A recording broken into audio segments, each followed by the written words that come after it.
groove. All right, so like Nikita was saying in his opening devotional, I will be kind of talking about all the stresses that we might be going through right now. I know it's such a reoccurring theme. I feel like I hear it in chapel every Tuesday or every Wednesday and Friday and with our professors. But right now, I just want to spend this next 15 minutes going over something that God's been laying on my heart, something that God has been challenging me with in this season. How many of you guys have busted out at least a 10-page paper in the last 2 days? Okay. How many of you guys would say that you are stressed through the roof in one way or another with homework, with finals coming up, with Thanksgivmas? I came up with that term, Thanksgiving and Christmas. People are already putting up Christmas lights everywhere. And so with the holidays coming up, stress is through the roof, especially with me. When God spoke this word to my life, this isn't just a word I'm preaching to you guys, but it's something that I've been applying myself. And so I'm going to be opening up to Psalms 23. I got it up there. If you guys want to follow along, go ahead. But Psalms 23 is something you guys have all most likely heard, memorized, thought about at one point in your spiritual walk or another. And real quick, the background is David wrote this Psalms.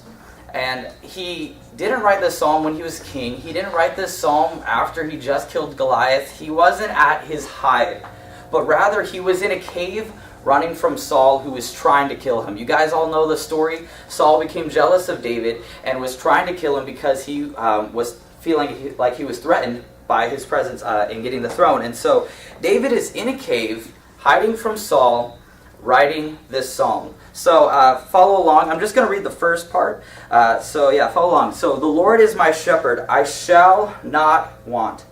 He makes me lie down in green pastures. He leads me beside still waters. He restores my soul. He leads me in paths of righteousness for his name's sake. And even though I walk through the valley of the shadow of death, I will fear no evil. For you are with me. Your rod and your staff, they comfort me.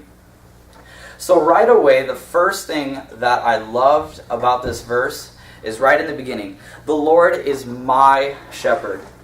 I think that as leaders, this is one thing that we overlook so often as we are teaching to our youth, preaching to our congregation, talking to leaders or fellow peers. We're always talking about how maybe God is their God, how he can help them, how he is for them, and how he's protecting them and providing for them and all this stuff. And it's always about them. But I feel like sometimes we forget that God is ours too. The Lord is my shepherd. And so when I thought about that, it became so much more personal for me. It's so much more than just somebody else's shepherd, somebody else's protector, but he is my protector too. When I was little, I don't know if any of you guys love stuffed animals, but when I was little, I always asked for stuffed animals for Christmas, birthday, whatever. And so I had 100 of them. But I remember when I would go to bed, this is the weirdest thing, but I would take every stuffed animal and I would stick them next to me, just so I felt like they were all around me. And so I'd have all of them just surrounding me, and I'd be like, okay, this is awesome. But then one would fall off, because I just move my arm and it'd fall off of my bed. And I could not sleep if that guy was on the ground. I had to scoot him all over, go back, pick him up, do it all again, have them all next to me.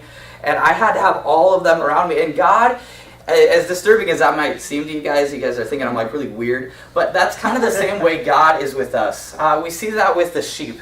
The shepherd had 100 sheep, 99 came in, but one was still out there. And he stepped out of his farm, and he went out and he sought after that one lost sheep. And he brought it back. And I think when we begin to think of it that way, it becomes more personal, that we serve a God who cares for each and every one of us, who cares for you and your passions and your desires and your well-being. And he's not just some distant God that we just hear about, but he is for us. And so when I was reading that, the Lord is my shepherd. I shall not want. He is our provider.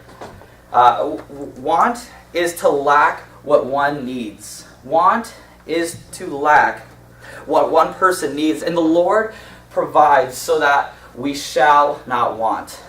He provides for all of our needs. And I think we forget about that so often. We think that he only provides occasionally, but he provides for anything that we may need. And what I think is really awesome is that he doesn't just provide for us physically. He doesn't just provide for us for our finances, maybe our marriages, maybe for a car or something like that, but he also provides for our spiritual needs. He fills us up. He's able to fill us up with his presence and give us just a new, fresh anointing so that we can serve him. But he finds us places to rest and feed. What I thought was really interesting is in Judah, when it rains in the springtime, there's grass everywhere. Shepherds did not have a problem finding grass for their sheep to graze on.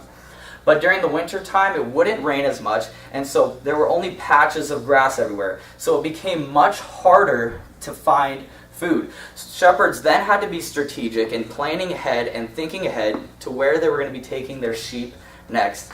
And I think it's awesome to know that we serve a God who doesn't just lead us seasonally, but he leads for us annually. He's always finding a new place for us to feed, whether it's rainy and there's plenty, or whether it's dry and there's nothing. He leads us to places when we are spiritually high, when we have those mountains that we just feel like we're on top of the world, after camps, after retreats, after an incredible speaker. He provides for us. And yet he provides for us when we feel like our relationships are falling apart, where school feels like it's overwhelming us. God is our provider. And so I just want to remind you guys with that he's doing that in your lives. And so as we go along, verse 3 says, he restores my soul. He leads me in paths of righteousness for his name's sake. Something that's interesting about shepherds, once again, is that shepherds would always take the most direct route to that next patch of grass. They wouldn't weave in and out. They wouldn't go, they would try to avoid going over mountains, going around hills and all that stuff, because when they would do that, sheep would tend to get lost. The more the path got crooked, the more the path was ragged or indirect, the sheep would get lost. And so the shepherd would pick the most direct route. I was thinking about this, and how many of you guys have driven in a car and you were driving and you had your buddy giving you directions? Has that ever happened, or anybody? Okay, so I was with Gabby in Seattle, and we were trying to get to a concert, and she was using her iPhone, and I remember she was like, "Okay, I need you to take a left here." And Seattle's already crazy enough. I really don't know it, so I'm just following what she says. Taking a left. All right, good. Going for a little bit. All right, now it says to keep going straight and take a right. All right, got that. Sweet. We're getting there. We're doing this. This is awesome. And then she's like, all right, now take a left. And I was like, but wait, that's one way. She's like, it says take a left. And I don't know why, but I turned into one way where the cars are coming at us. And it was completely like Fast and Furious, had to do a spin around, turning around. I felt pretty cool, but it was interesting because it made me think that we serve a God who knows the next step. We serve a God who knows what's next. He's not going to mess up like the iPhone and send us down a path that is the wrong way. I think that's the most interesting thing, because so many times we think, this is obviously wrong. This can't be for me. God has us messed up. I shouldn't be in this church. I shouldn't be in this place. I shouldn't be in this relationship. I shouldn't be doing this or that. But God has a plan and a purpose for each and every one of the things that you guys are doing. And so if you guys are going through something and you just feel that, I just want to encourage you guys with that. But remember that God's way is the righteous way. That God's direction is the righteous direction. He will open doors. He will open opportunities that will help you reach your call. And I think when I think about that, we serve a God that doesn't just lead us and, make us follow, but he opens up doors for us to do things for him, to do things with him. And that's a really, really cool thought. But at the same time, as it might be really good, as it might seem really awesome and really powerful that God's leading us, God leads us through the valleys. We have a God who knows what's ahead. We talked about that. And even if it means going through the valley, God still leads us. And that leads us to my next thing. God is our provider. God is our leader. But finally, God is our protector. Verse 4, even though I walk through the valley of the shadow of death, I will fear no evil. for you are with me.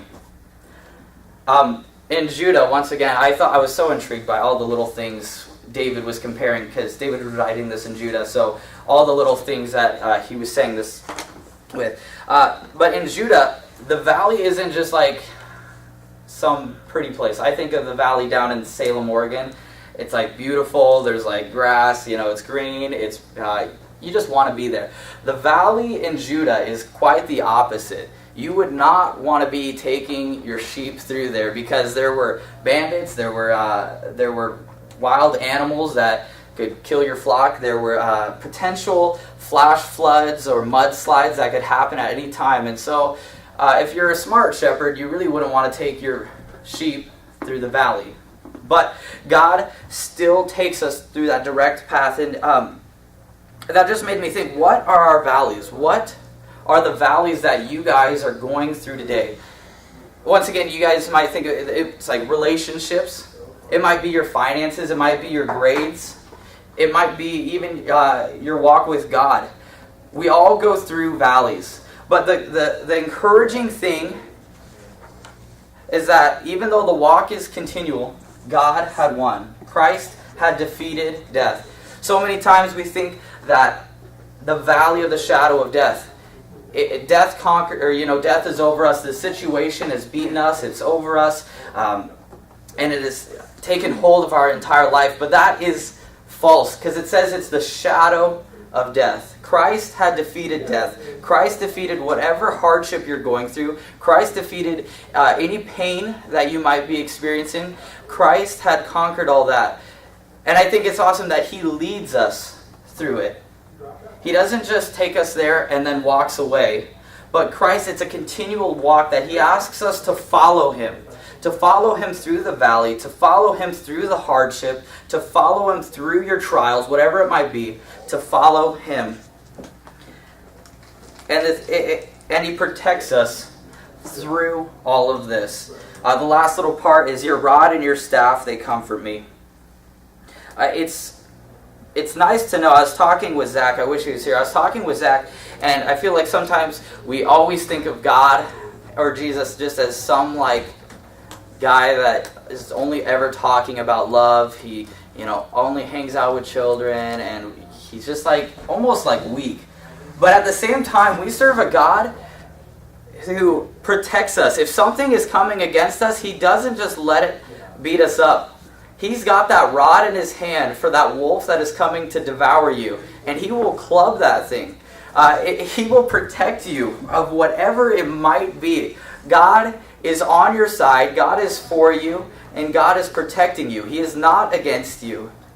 Even though we might be going through the hard times and we think that He's against us, He's not. He's protecting us. And so, as I'm finishing up this, I don't want you guys to overlook this passage. I don't want you guys to overlook Psalms 23 and think that it was just a memory verse when you were in children's church or something like that. But that it's something today. That it's something that applies to you guys today. I'm going to read some questions, and I want you guys to think about this. I really want you guys to think about it, and maybe God is going to convict you or just point something out to you that maybe you're missing. But do you trust God to be your leader? Are you trusting God to lead you through whatever circumstances you're going through, whatever hardships you're going through? Are you trusting God to lead you? Or are you trusting God to be your provider? Whether it's finances, whether it's relationships, whether it's your calling, are you trusting in God to provide for you? And finally, are you trusting God as your protector? I know so many times as leaders we want to be protecting others. We want to be kind of holding that shepherd status, but are we trusting in God to protect us as well? And so, just with those words, I want to challenge you guys as we're in this season of holidays and homework and all of these stressful times. Are we making God shepherd of our lives? Thank you.